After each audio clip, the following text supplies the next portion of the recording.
श्रावण प्रथम सोमवार झारसुगुड़ा जिला झाड़ेश्वर कावड़िया मान प्रबल भिड़ देखा मिली। बोलबम ध्वनि रे सर्व पुरातन झाड़ेश्वर शैवपीठ कंपी उठी।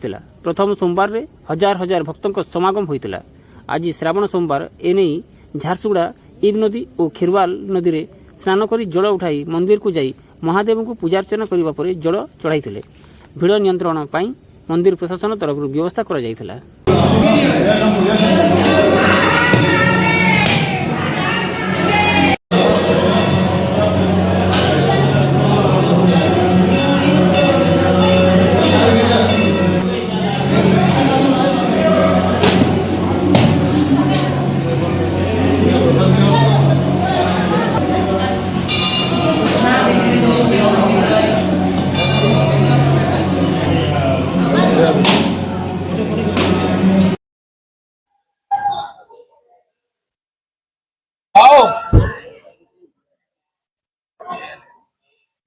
गाड़ी दे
नहीं जाए आप टिके खाली नहीं जाए।